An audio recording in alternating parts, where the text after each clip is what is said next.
Hello friends, welcome to Bhagavathi lifestyle. இன்றைக்கி என்ன விலாகுன்னு பார்த்தீங்கன்னா, எங்கள் வீட்டில் அவங்க வந்து காசிமேட்டில் இருந்து எறா வாங்கிட்டு வந்தாங்க. ரொம்பவே ஃப்ரெஷ்ங்க, வேறு லெவல் ஃப்ரெஷ்ஷுன்னு கூட சொல்லலாம். ஏன்னா வந்து இவ்வளோ பெரிய எறா வந்து நமக்கு கிடைக்கிறதுனா எப்போனா அபூர்வமாக கிடைக்கும். ஸோ அதை வந்து அவங்க வாங்கிட்டு வந்துட்டாங்க. அதை வாங்கிட்டு வந்த வாட்டியே சொல்லிட்டாங்க, இதை வந்து பிரியாணிக்கு தான் சூப்பராக இருக்கும்னு. அதனால தான் இதை வந்து பிரியாணிக்கு ரெடி பண்ணிகிட்ருக்கோம். ஒரு 4-5 வகை எறா வந்து கிடச்சிருக்கு. அதாவது வெள்ளை எறான்னு சொல்லுவாங்க, அப்புறம் டைகர் எறான்னு சொல்லுவாங்க, கருப்பு டைகர் எறா, அப்புறம் சிவப்பு எறா. சூப்பராக கிடச்சிதுங்க. அவ்வளோ ஃப்ரெஷ்ஷு, எவ்வளோ ஃப்ரெஷ்னால் அவ்வளோ ஃப்ரெஷ்ஷுங்க. சூப்பராக இருந்ததுங்க. எங்களுக்கு பார்க்கும் பொழுதே ரொம்பவே சந்தோஷமாக ஆயிடுச்சு. ஒரு புடி தான் அப்படின்ற மாதிரி ஆயிடுச்சு ஆக்சுவலாக. ஏன்னா வந்து இதெல்லாம் அபூர்வமாக கிடைக்கிற ஒரு பொருளுங்க. ஏன்னா வந்து நமக்கு கிடைக்கிறது ஒரு மீடியம் சைஸ் எறா தான் கிடைக்கும். இது பெரிய பெரிய எறானா பிரியாணிக்கு அல்டிமேட் டேஸ்ட்டுங்க. அப்படியே பின்னி பெடல் எடுத்துடலாம், அந்த அளவுக்கு சூப்பராக இருக்குங்க பிரியாணிக்கு. இந்த மாதிரி எறா கிடச்சா நீங்கள் விடவே விடாதீங்க. ஃப்ரெஷ்ஷில் வந்து வேறு லெவலுங்க. அப்படியே வந்து அது அவர் கொண்டு வரும்பொழுது அந்த வால் பகுதி இருக்குது இல்லைங்களா, அதில் வந்து உயிரே இருந்தது. அந்த அளவுக்கு ஃப்ரெஷ்ஷு. அது ஆக்சுவலாக என்னால் பீல் பண்ணவே முடியல. கொஞ்சம் வந்து டைட்டாக இருந்தது அந்த வால் பகுதியெல்லாம். பிரிக்கவே முடியல. எனக்கு கொஞ்சம் கஷ்டமாயிடுச்சு. ஆனால் வந்து எறா வந்து க்ளீன் பண்ணுறதுக்கு ஒரு 1/2 அன் ஹவர்லேயே க்ளீன் பண்ணிட்டேன். ஏன்னா வந்து அவ்வளோ பெரிய பெரிய எறா இல்லைங்களா, ஸோ அது க்ளீன் பண்ணுறது ரொம்பவே ஈஸி. சூப்பர் டூப்பர் ஹிட்டாக எனக்கு பார்க்கும் பொழுதே ரொம்ப சந்தோஷமாயிடுச்சு. ஏன்னா எங்கள் வீட்டில் எறா பிரியாணினா அல்டிமேட் டேஸ்ட்டு. எறா பிரியாணி பண்ணுறோன்னா கம்பல்சரி இந்த மாதிரியான சைஸில் எனக்கு எறா கிடச்சா மட்டும்தான் எறா பிரியாணிக்கு நாங்கள் வந்து போவோம். அப்படி இல்லைன்னா கண்டிப்பாக வேறு எந்த டிஷ்ஷும் பண்ண மாட்டாங்க. இவ்வளோ பெரிய எறா கிடச்சா கண்டிப்பாக அதை வந்து பிரியாணிக்கு தான் நாங்கள் யூஸ் பண்ணிப்போம். ஸோ பாருங்கள் எவ்வளோ பெருசாக, நம்ம பீல் பண்ண உடனே எவ்வளோ பெருசாக இருக்குது. ஸோ பிரியாணிக்கு தேவையான ப்ராசஸ்லாம் ரெடியாக இருக்குது. 1.5 கைப்பிடி கொத்தமல்லி, 1.5 கைப்பிடி புதினா, 1 எலுமிச்சப்பழம், 8 பச்சை மிளகா, 2 டேபிள் ஸ்பூன் இஞ்சி பூண்டு விழுது, இந்த ஸ்பைசஸ் ஏலக்காய், பட்டை, லவங்கம், சோம்பு, பே லீஃப், அப்புறமா வந்து தயிர், சில்லி பவுடர், அப்புறம் தக்காளி 9 தக்காளி, இந்த எண்ணெய் வந்து கடலெண்ணெய், செக்கில் ஆட்டின சுத்தமான கடலெண்ணெய் 250 ml. அதுக்கு அடுத்தது எறாவை வந்து மேரினேட் பண்ணி வச்சுருக்கோம். வெங்காயம் 9 வெங்காயம் நான் போட்டேங்க. ஸோ மேரினேட் என்னென்ன பண்ணி வச்சுருக்கோன்னா, வெறும் மிளகாத்தூள், இஞ்சி பூண்டு விழுது, உப்பு, இதை போட்டு தான் நான் மேரினேட் பண்ணி வச்சுருக்கேன். நான் இந்தியா கேட் பாஸ்மதி ரைஸ் எடுத்திருக்கிறேன் யூனிட்டியில். ஸோ அது வந்து 1.25 டம்ளர், 1.25 கிலோ, 5 டம்ளர். இந்த டம்ளரில் எனக்கு 5 டம்ளர் வந்தது. ஸோ பாருங்கள், எல்லாமே கரெக்டாக ஆர்கனைஸ் பண்ணி கரெக்டாக வச்சுருக்கேன். எதுவுமே நம்ம மறக்கக்கூடாது அப்படின்னு சொல்லிட்டு கரெக்டாக அந்த லைனில் வச்சுருக்கேன். ஸோ பிரியாணி மசாலா உங்களுக்கு ஏற்கனவே நான் சொல்லியிருக்கேன் இல்லைங்களா, பிரியாணி மசாலா நான் வந்து ஆட் பண்ணுவேன்.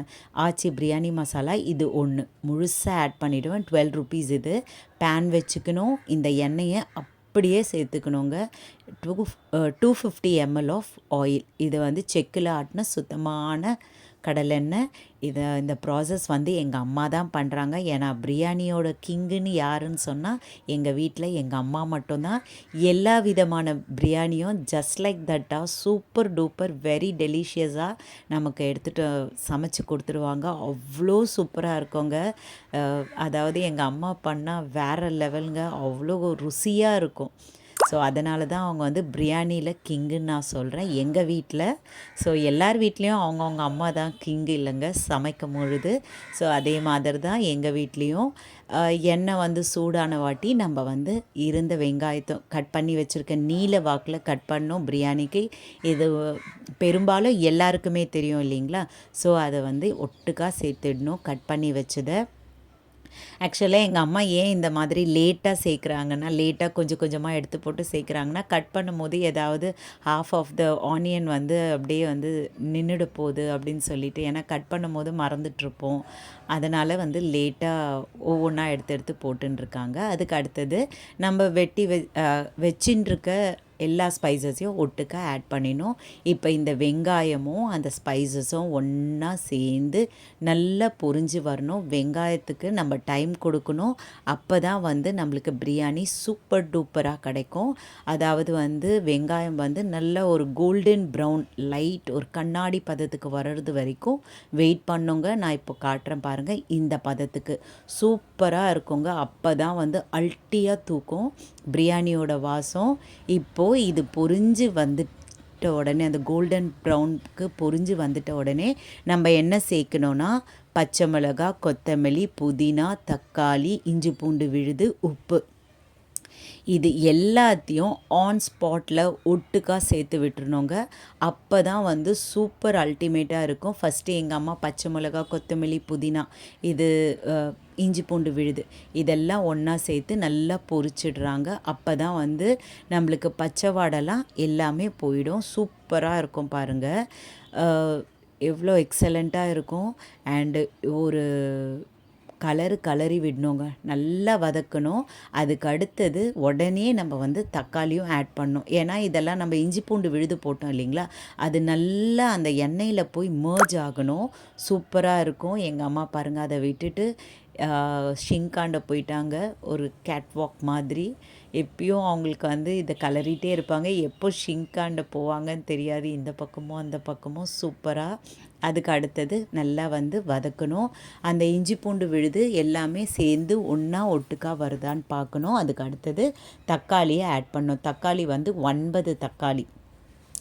ஏன்னா 1.25 கிலோ நம்ம ரைஸ் எடுத்திருக்கோம் இல்லைங்களா, ஸோ அதனால் நான் 9 தக்காளி ஆட் பண்ணிக்கணும். இது கூடவே சேர்ந்து நம்ம வந்து உப்பையும் ஆட் பண்ணணும். பாருங்கள், எங்கள் அம்மா வந்து கிள்ளி போடாமல் அள்ளி போடுறாங்க.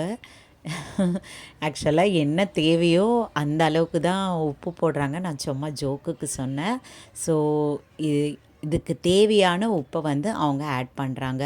இதெல்லாம் நான் ஒட்டுக்கா பார்க்கும்பொழுது எனக்கு என்ன தோணுதுன்னா, நான் சின்ன வயசில் வந்து நம்ம அந்த காலத்திலலாம் எல்லாருமே வந்து பக்கத்தில் இருக்க வீட்டில் இருக்கிற எல்லா குழந்தைங்களும் ஒன்றா சேர்ந்து விளையாடுவாங்க இல்லைங்களா. நாங்கள் சைக்கிள்லாம் ஹையர் பண்ணி விளையாடுவோம். ஹையர் பண்ணி நான் ஃபஸ்ட்டு ஓட்டுறேன், நீ ஃபஸ்ட்டு ஓட்டுற அப்படின்னு சொல்லிட்டு எல்லா கேங்குமே ஒன்றா சேர்ந்து இருப்போம். ஸோ இது பார்க்கும்போது அந்த பச்சை மிளகா, கொத்தமல்லி, இஞ்சி பூண்டு விழுது, தக்காளி, அப்புறமா ஸ்பைசஸ், வெங்காயத்தெல்லாம் பார்க்கும்போது ஒவ்வொரு ரிலீஜனில் ஒவ்வொரு இதில் இருந்தெல்லாம் இருப்பாங்க இல்லைங்களா, வேறு ஸ்டேட்டில் இருந்தெல்லாம் அவங்கெல்லாம் ஒன்றா சேர்ந்து நம்மலாம் விளையாடுவோம் இல்லையா. ஸோ அந்த நினப்பு வந்துருச்சுங்க. இந்த மேரினேட் பண்ண இந்த எறாவையும் இதில் சேர்த்து விட்டுறணும். ஸோ நான் உங்களை ரொம்ப மொக்க பண்ணுறேன்னு நினைக்கிறேன். இல்லை, எனக்கு உண்மையிலேயே இந்த வீடியோ எடுக்கும்போது ஆன் ஸ்பாட்டுக்கு எனக்கு இதுதான் நினப்பு வந்தது. நம்மலாம் ஒன்றா சேர்ந்து ஜெல்லாகி விளையாடுவோம். இப்போல்லாம் நம்ம குழந்தைங்கள ஒரு ஃபோன் வச்சு வீட்டுக்குள்ளேவே அப்படியே ஒரு 4 செவருக்குள்ளே அவங்கள வந்து ஒரு ஃபோன் வச்சு கொடுத்துட்றோம். யாருமே இப்போ வெளியே விளையாடி ரொம்ப ரேராக தான் நான் பார்க்குறேன். இங்கேனா வந்து இந்த கிராமம் சைட்லலாம் போனால் கண்டிப்பாக அங்கெல்லாம் வந்து சூப்பராக இந்த நாங்கள் விளையாடின அந்த கோல்டன் டேஸை தான் எனக்கு நினைவுபடுத்தும். இங்கெல்லாம் இந்த சென்னையிலலாம் பார்த்திங்கன்னா அவ்வளோவா வெளியவே வர்றதில்ல. ஸோ மிளகாத்தூள் வந்து இதில் எங்கள் அம்மா 1.5 டீஸ்பூன் போடுவாங்க. ஏற்கனவே வந்து பச்சை மிளகா போட்டிருக்கோம், மேரினேட் பண்ணியிருக்கோம் எறாவை சில்லி பவுட்ரு வச்சு. ஸோ நீங்கள் உங்கள் காரத்துக்கு ஏற்ப போட்டுக்கோங்க. நாங்கள் வந்து 1.5 டீஸ்பூன் போடுறோம். நீங்கள் 1 டீஸ்பூன் கூட போட்டுக்கலாம். ஏன்னா காரம் தூக்கலாக இருக்கும். நம்மளுக்கு இந்த இறால வந்து அந்த காரம் வந்து உள்ளே நல்லா இறங்கணும் அப்படின்னு சொல்லிட்டு எங்கள் அம்மா இதை சேர்க்குறாங்க. அதுக்கு அடுத்தது பார்த்திங்கன்னா வந்து இந்த பிரியாணி மசாலா சேர்க்குறாங்க. ஸோ முழுசாக சேர்த்துடணும், ஒரு பேக்கெட் ஃபுல்லாக. இது வந்து 12 ருபீஸ் பேக்கெட்டுன்னு நினைக்கிறேன். ஸோ இதை சேர்த்துக்கணும். சூப்பராக இருக்குங்க. இதை சேர்த்தா எங்களுக்கு ஒரு அல்டி டேஸ்ட் எங்களுக்கு கிடைக்கும். ஸோ பாருங்கள், என்ன கலரு, அப்படியே வேல்கனோ மாதிரி இருந்தது. எரிமலை எப்படி வெடிக்கும்ன்ற மாதிரி அவ்வளோ ரெட்டிஷ்ங்க, சூப்பராக இருக்குது. இந்த தருணத்தில் தயிரும் ஆட் பண்ணிக்கணும். தயிரும் 2 டேபிள் ஸ்பூன். ஏன்னா அப்போ தான் வந்து சூப்பராக இருக்கும். பாருங்கள், எல்லாம் ஒன்றா சேர்ந்து ஒட்டுக்காக இருக்கும். ஸோ இதெல்லாம் பார்க்கும்பொழுது எனக்கு வந்து உண்மையிலேயே ஆன் ஸ்பாட்டாக எனக்கு அந்த காலம் நினைவு தான் வந்தது. ஸோ அதை உங்கள் கூட ஷேர் பண்ணிக்கணும்னு ஆசைப்பட்டேன். அதனால தான் ஷேர் பண்ணிக்கிட்டேன். இப்போ வந்து 5 டம்ளர் நான் அரிசி எடுத்திருக்கேன்னு சொன்னேன் இல்லைங்களா? ஸோ 5 டம்ளருக்கு நான் 7 டம்ளர் தண்ணி இதில் சேர்த்துக்கிட்டேன். பாருங்கள் அந்த பேனே நிரம்பி வழிகிற ஸ்டேஜுக்கு வந்துடுச்சு. ஸோ உடனே நான் பெரிய பேனில் வந்து ஷிஃப்ட் பண்ணிக்கிட்டேன். ஏன்னா இதில் இப்படியே இருந்தால் நம்ம போட்ட மசாலாஸ்லாம் எல்லாமே பொங்கி ஒரு ஸ்டவ்வையே வந்து மெஸ்ஸி ஆக்கிடும். ஸோ அதனால தான் வந்து நான் ஒரு பெரிய குக்கருக்கு வந்து நான் ஷிஃப்ட் பண்ணிக்கிட்டேன். எங்கள் அம்மா பாருங்கள் ஃபுல்லாக கிளறி விட்டுட்ருக்காங்க. ஸோ அதுக்கு அடுத்தது ஒரு பெரிய குக்கரில் தான் நான் ஷிஃப்ட் பண்ணி வச்சுக்கிட்டேன். ஒரு எலுமிச்சப்பழம் எடுத்தோம் இல்லைங்களா, அதை நல்லா ஸ்க்வீஸ் பண்ணிவிட்டு நம்ம வந்து இதில் சேர்த்துக்கணும். சேர்த்துட்டு இந்த தண்ணியும் இந்த எலுமிச்சப்பழம் எல்லாமே சேர்ந்து நல்லா ஒட்டுக்காக கொதிக்கணும். நான் எலுமிச்சப்பழம் ஊற்றும் போது எங்கள் அம்மா கண்ணில் பட்டுடுச்சுங்க. அதுக்கு அடுத்தது நல்லா ஃபேஸ்லாம் போட்டு அந்த கண்ணெல்லாம் வாஷ் பண்ணி விட்டாங்க.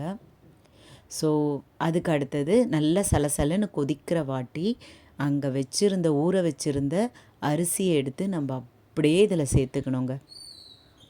சேர்த்துட்டு நம்மளுக்கு எப்படியும் ஒரு 60% ஆஃப் ரைஸ் வந்து குக் ஆகிடணும். அது வரைக்கும் நம்ம வெயிட் பண்ணோம். லிட் போட்டு மூடவே கூடாது. பாருங்கள் நல்லா கொதிக்கணும். அப்போ நம்ம கரண்டியை வச்சு நம்ம கிளறி விடுறதுனா அப்படியே நடுவுலலாம் போட்டு கிளறக்கூடாதுங்க. சைட்ஸில் போட்டு அப்படியே பூ மாதிரி தூக்கி விடணும். அப்போ நல்லா ஒரு 60% நல்லா நம்மளுக்கு வெந்து வந்துடுச்சுன்னா லிட் போட்டுட்டு வெயிட் போட்டு விட்டுட்டு சிம்மில் வச்சிடணும். டெட் சிம்மில் வச்சுட்டு 20 மினிட்ஸ் அப்படியே எதுவுமே அதை டிஸ்டர்பே பண்ணக்கூடாது. 20 மினிட்ஸ் அப்படியே விட்டுருணுங்க. அது நம்மளுக்கு சூப்பராக குக் ஆகி வந்துடும். என்னோடய சேனல் உங்களுக்கு பிடிச்சிருந்தா சப்ஸ்கிரைப் பண்ணுங்கள், லைக் பண்ணுங்கள், ஷேர் பண்ணுங்கள் அண்ட் கமெண்ட் பண்ணுங்கள். இப்போ பாருங்கள் 20 மினிட்ஸ் ஆயிடுச்சு. நம்ம லிட்டை ஓப்பன் பண்ணி பார்த்தோன்னா பாருங்கள் வேறு லெவலுங்க. அப்படியே சும்மா ஊசி மாதிரி சூப்பராக இருந்ததுங்க. நான் எடுத்து காட்டுறேன் பாருங்கள். அவ்வளோ அழகாக வந்திருக்கு. எக்ஸலண்ட்டாக இருந்தது. எங்களுக்கு பார்க்குற போதே வேறு லெவல் சந்தோஷம். ஸோ இவ்வளோ பண்ணுறோமே எப்படி வரும் அப்படின்ற மாதிரி. ஆனால் டாப் நாச்சுன்னு கூட சொல்லாங்க. அதுவும் இல்லாமல் டேஸ்ட்டு வேறு லெவலில் அல்ட்டியாக தூக்கிடுச்சுங்க. ஆக்சுவலாக எங்கள் அம்மா தான் வீடியோ பிடிச்சின்னு இருக்காங்க. ஏன்னா நான் இதை கொட்டணும் இல்லைங்களா. அவங்க வந்து நான் கொட்டுறதை எடுக்காமல் ஏதோ மேலே எடுத்தாங்க. நான் கரெக்டாக சரி பண்ணேன். ஸோ எங்களை மாதிரியான ஹவுஸ் ஒய்ஃபை நீங்கள் தான் வந்து இந்த சோஷியல் மீடியாவில் வெல்கம் பண்ணி எங்களையும் இந்த சோஷியல் மீடியாவில் வலம் வர செய்யணும். அப்போ தான் எங்களுக்கும் ஒரு மோட்டிவேஷனாக எந்துவாக இருக்கும். நாங்களும் நிறைய வீடியோஸ் போடுறதுக்கு எனக்குமே ஒரு உத்வேகமாக இருக்கும்.